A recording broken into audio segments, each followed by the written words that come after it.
asambleísta Gisela Garzón.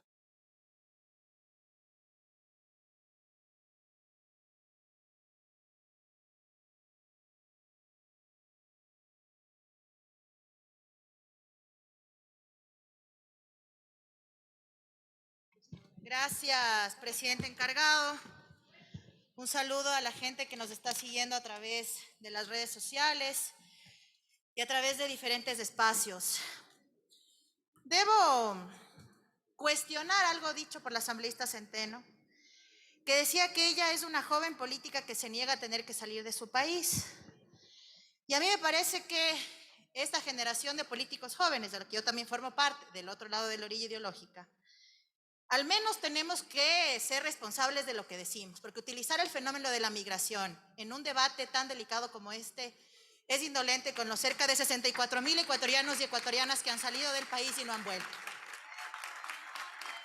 Y esta responsabilidad histórica nos convoca a las y los jóvenes, por supuesto, a ponernos de un lado de la historia importante, porque a diferencia de lo que aparentemente les han hecho creer, se ha presentado una alternativa que recauda más que la alternativa del gobierno.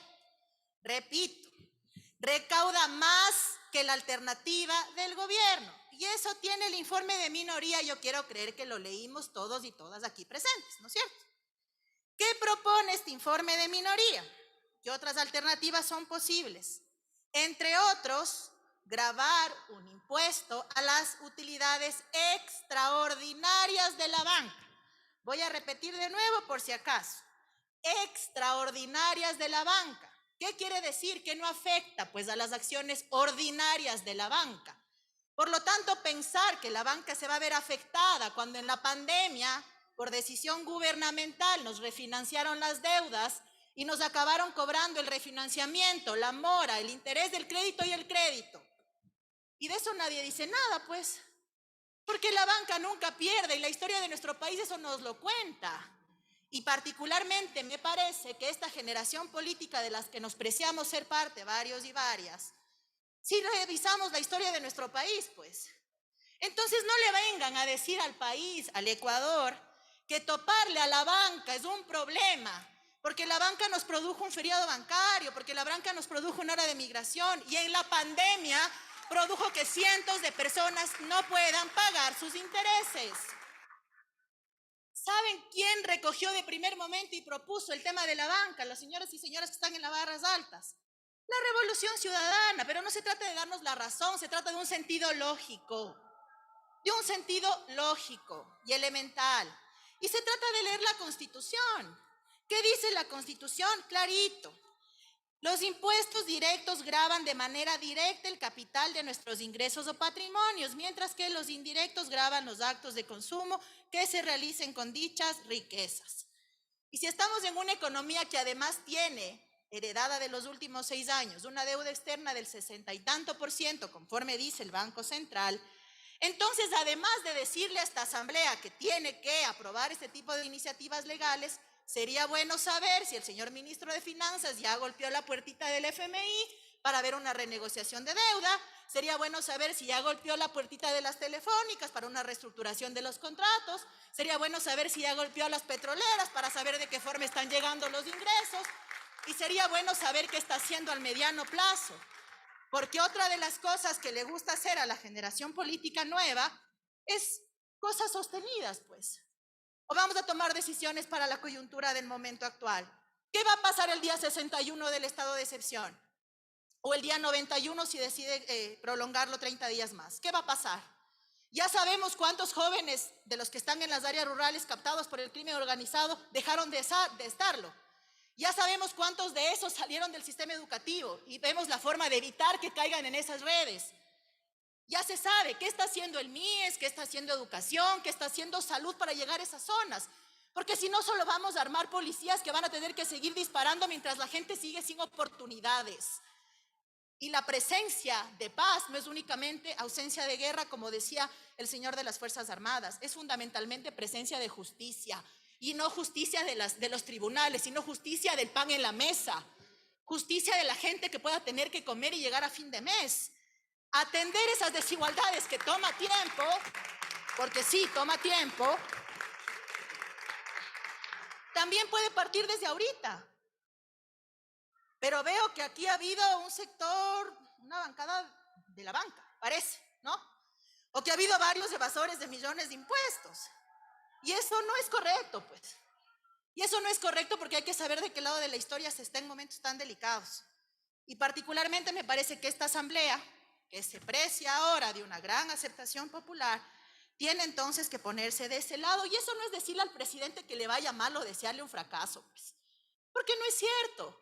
Ayer hemos aprobado y apoyado el informe, el cuarto económico urgente sobre el tema de extinción de dominio y lavado de activos. Estar en desacuerdo en un punto no nos hace enemigos de nadie. Plantear alternativas distintas sí nos plantea también la forma de ser responsables políticamente. Y en este contexto, entonces, que pague la banca, así como los grandes capitales. Sorpresivamente para para nuestro análisis, se planteaba en primer momento en el segundo debate un impuesto a los ingresos desde los $1,000. Hasta el día de hoy estamos esperando saber quién propuso eso, el colegio de qué, de dónde salió y tal. En todo caso, ya no está. Pero lo que no decían y no han dicho todavía es que nuestra alternativa le planteaba hasta un 35% al tema de las utilidades de la banca y lo bajaron al 25%. En todo caso, sigue existiendo y eso hay que destacar. ¿Por qué es importante la alternativa en este caso del impuesto a la salida de divisas, colegas legisladores? Porque estamos en una economía dolarizada. ¿Y qué es lo responsable? Que los dólares no se vayan. ¿Quiénes sacan dólares de este país? ¿Quiénes se llevan los dólares de este país para no pagar los tributos aquí? A ese sector entonces también hay que grabarle el peso de esta crisis, pues. Pero es que se trata de un mínimo de sentido común. ¿Y qué más hay que hacer? Reconocer que el sistema de rentas internas también está fallando y lo han dicho en esta asamblea, porque no hay una recaudación correcta y se pierde en esa falta de recaudación correcta 3.300 millones de dólares. Esos también son los énfasis que tenemos que hacer en este debate. Y eso no es estar en contra del presidente de la lucha contra la seguridad, es de estar hablando realmente, ciertamente, de dónde hay las alternativas para este financiamiento, que no tiene que ser al corto plazo, que tiene que ser al mediano y largo plazo, y por eso se requieren decisiones más profundas. Y seguramente dirán, no, ustedes ya hicieron una cosa, hicieron otra, ustedes también subieron el IVA. Pero hay una situación país, pues la economía nacional no son solo billetes. La economía nacional es gente que no tiene cómo llegar al fin de mes, lo dicen las cifras. Y esa gente sí siente la afectación si llegara a implementarse el IVA, aunque digan que no, porque esa gente cotidianamente tiene que enfrentar el alza del precio de la vida, porque tampoco hay un control del poder del mercado y de la especulación. Entonces, por supuesto que tenemos que sacar adelante el Ecuador, pues, pero hacerlo bien, no hacerlo para el titular del martes, no hacerlo para la noticia de la semana, hacerlo a largo plazo. Hay varios compromisos, además, en términos de salud, de seguridad, que tienen que entenderse. Ayer la ministra Palencia lo dijo en esta asamblea, en la Comisión de Transparencia de la que formo parte, que ella, por ejemplo, tiene mucho interés en un sistema de rehabilitación social real que respete los derechos humanos. Lo dijo en la mesa, no me estoy inventando. Ese sistema de rehabilitación social también debería estar en tratamiento en este pleno, pues, compañeros. ¿O queremos ser ajenos a esa realidad? La forma de sacar adelante a nuestro país, insisto, no es topando el consumo de la gente, sino topando a los que nunca pierden. La banca no perdió, los grandes capitales no han perdido, las telefónicas tampoco. Hacia allá dirijamos los esfuerzos, no hacia la gente que ha sobrevivido a la pandemia, al abandono de los gobiernos, al enriquecimiento de la banca y ahora sobrevive a la inseguridad. Gracias, presidente. Concluyo. Hay algo importante que dice la frase que he pegado acá. Y dice que el poder solo tiene sentido y se convierte en virtud cuando se pone al servicio de los demás. Y los demás no es los demás banqueros, los demás es el resto de la gente, los ecuatorianos y ecuatorianas que todos los días sobreviven. Si se les atiende de manera integral, podremos decir que saldremos del problema en el que estamos. Si solo se ponen parches, será una irresponsabilidad de quienes tomen esa decisión y sean cómplices. No al alza del IVA y que pague la banca.